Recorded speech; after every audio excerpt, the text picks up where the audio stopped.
வரலாறுன்னு சொல்றது ஒன்று. என்னுடைய இனிய நண்பர் இலங்கை ஜெயராஜ் சொல்வார், அதை கொஞ்சம் டெவலப் பண்ணி சொல்வேன். எல்லாருக்கும் பிடிச்ச விஷயம் இந்த உலகத்தில் என்னன்னா கிரிக்கெட். கிரிக்கெட் யாருக்கு பிடிக்காது? எல்லாருக்கும் பிடிக்கும். இந்த கிரிக்கெட்டுக்கும் கீதைக்கும் ஒன்றும் வித்தியாசமே கிடையாது சார். கிரிக்கெட் நீங்க பாத்திருக்கீங்க, மைதானத்தில் ஒருத்தன் ஆடுறதுக்காக வரான். ஆடுறதுக்காக ஒருத்தன் வந்த உடனே அவனுக்கு பந்து போடுறதுக்காக ஒருத்தன் வரான். இது வரைக்கும் கரெக்ட், எந்த தப்பும் கிடையாது. ஏன்னா ஒண்டிக்கு ஒண்டி, அதான் நியாயம். ஒருத்தன் ஆட வந்தான், ஒருத்தன் பந்து போட வந்தான். 10 பேர் ரவுண்டு கட்டினானே, இது என்ன நியாயம்? சுத்தி அந்த 10 பேர் எதுக்கு வந்தான்? ஒரே வார்த்தை, இவனை ஒழிக்கணும்னு வந்தான். ஃபீல்டிங்கிறதுலாம் நீங்க டீசென்டா சொல்ற வார்த்தை, நான் ஒத்துக்க மாட்டேன். இவனை ஒழிக்கணும்ன்ற ஐடியாவில் 10 பேர் வந்தான். இதுல இருந்து உங்களுக்கு வாழ்க்கை புரிஞ்சு போச்சா? என்ன, ஒருத்தன் வாழணும்னு புறப்பட்டா அவனை ஒழிக்கணும்னு 10 பேர் புறப்படுவான். இத்தனையும் தாண்டி தான் இந்த உலகத்துல வாழ முடியும்னா கிரிக்கெட் சொல்ற கீதை. இது பெருசு இல்ல. இவனாவது ஒருத்தன் ஆட வந்தான், ஒருத்தன் பந்து போட வந்தான், 10 பேர் ஒழிக்க வந்தான். 10,000 பேர் அங்க எதுக்கு வந்தான்? 10,000 பேர் அங்க எதுக்கு வந்தான்? ஒரு வேலை வெட்டி இல்லை, இருந்தா வருவாங்க. அவன் என்ன பண்றான் பாருங்க, அந்த 10,000 பேரும் என்னன்னா 4 அடிச்சாலும் 4 கத்துறான், அவுட்னாலும் அவுட் அப்படின்னு கத்துறான். கத்தணும்ன்ற முடிவோடு இருக்கிறான். எதுக்கு என்னெல்லாம் கிடையாது. 4னாலும் ஒரு சத்தம் தான், அவுட்னாலும் ஒரு சத்தம் தான்.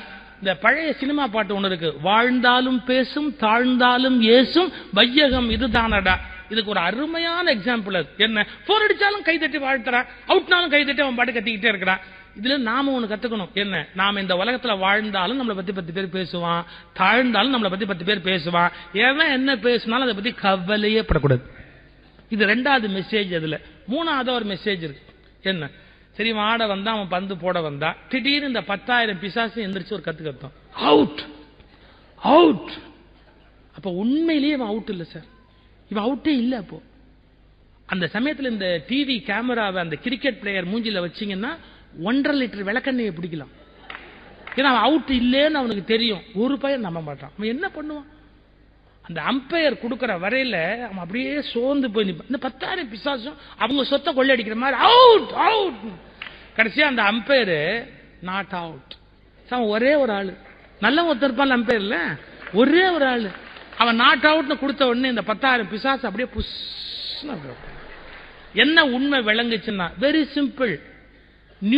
அதாவது நியூமரிக்கல் ஸ்ட்ரெங்க்த்னு சொல்ற 10,000 எவ்வளவு பெரிய எண்ணிக்கை, நியூமரிக்கல் ஸ்ட்ரெங்க். அம்பையர்ங்கிறவன் யாரு? ஒத்த ஆளு. நியூமரிக்கலா கணக்கு பார்த்தா 1, அது 10,000. ஒரே ஒரு உண்மை என்னன்னா, அசத்தியத்தின் குரல் எண்ணிக்கையில் வலிமையாக இருந்தாலும் சத்தியத்தின் மெல்லிய ஒற்றை குரலுக்கு முன்பாக அசத்தியம் ஒடுங்கி உட்கார்ந்து விடுகிறது. அசத்தியத்தினுடைய குரல் வலிமையா இருந்தா கூட சத்தியத்தின் மெல்லிய ஒற்றை குரலுக்கு முன்பு அது எடுபடாது. பிரிட்டிஷ் கவர்மெண்ட்டை விட வலிமையான கவர்மெண்ட் உண்டா? ஆமா. மகாத்மா காந்தியை விட இந்த உலகத்துல எளிமையான ஒரு மனுஷன் உண்டா? இந்த உலகத்துல வேற யாருமே கிடையாது.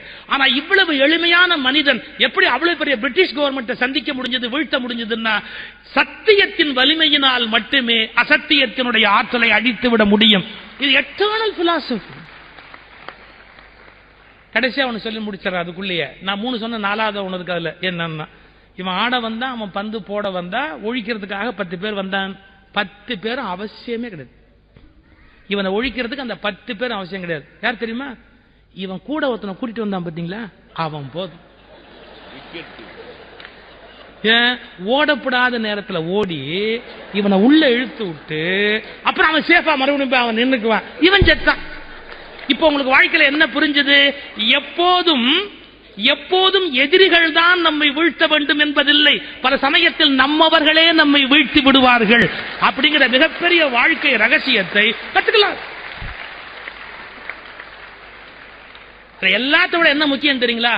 ஒவ்வொரு பாலும் இவன் அவுட் ஆக்கணும் தான் வந்தது. ஒவ்வொரு பாலும் இவன் அவுட் ஆக்கணும் தான் வந்தது.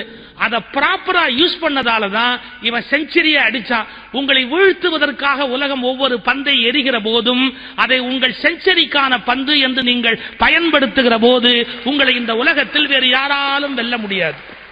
இதான் வெற்றியின் மிகப்பெரிய ரகசியம். எனவே ஆனந்தமாக இருங்கள், வாழ்க்கையின் நிஜங்களை நிஜங்களாகவே சந்தியுங்கள்.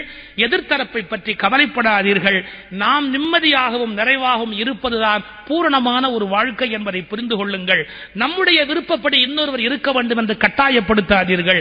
யாரையும் அடிமைப்படுத்தாதீர்கள்.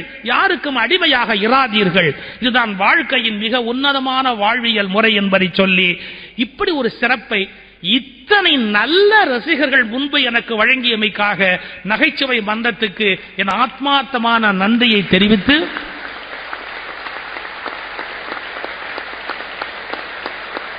என் மிகுந்த மரியாதைக்குரிய ஐயா ஏவிஎம் சரவணன் அவர்கள், இனிய நண்பர் முரளி அவர்கள், போற்றுதலுக்குரிய பேராசிரியர் பாப்பையா அவர்கள், இப்படி உயர்ந்த சபையில் எனக்கு இந்த பெருமை கிடைத்தமை குறித்து என் தாய், என் தந்தை, என் பரம்பரை சார்பில் நன்றியும் வணக்கமும். நன்றி.